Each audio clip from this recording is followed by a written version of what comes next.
Episode 20. The Unburdening. Morning sun filtered through the manor's tall windows for the first time in years, scattering golden light over faded portraits and dusty corners. Ravenhold no longer felt haunted, it felt hollow, like an old song that had finally reached its final note. Leela stood in the chapel alone, facing the cracked altar where her father had once prayed. She placed the original chart an hour restored onto the stone and whispered, "Your truth lives on, Father." Behind her, footsteps. Charles entered quietly. "We did it," he said, voice soft. "We told the truth," Leela replied. "That's more than anyone in this family has done in generations." Charles walked to her side, staring up at the stained glass window. "She passed last night." Leela's breath caught. "Did she say anything?" "Only one thing. Tell her I remember the violets." Leela blinked, emotion rising. Her mother used to plant violets by the eastern wall.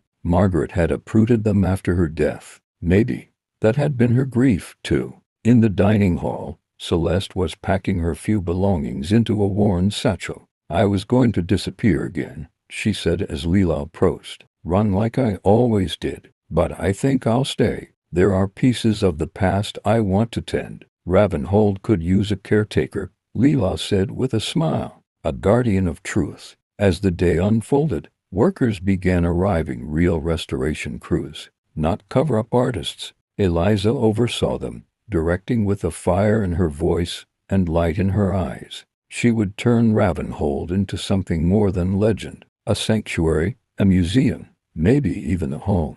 By sunset, the manor no longer loomed, it stood. Leela and Charles walked the edge of the estate, beneath the willow trees where they used to play. "We'll always be tethered to this place," he said, "but not imprisoned by it," she added. "We've broken the chain." A gentle breeze stirred the leaves, and Leela could almost hear the sighs of ancestors. Finally at peace, she reached for Charles's hand. He took it. Together, they turned back to Ravenhold not as heirs to a curse, but as survivors of it. And from the ashes of betrayal, they began to build something new. The end. Like and subscribe for next episode.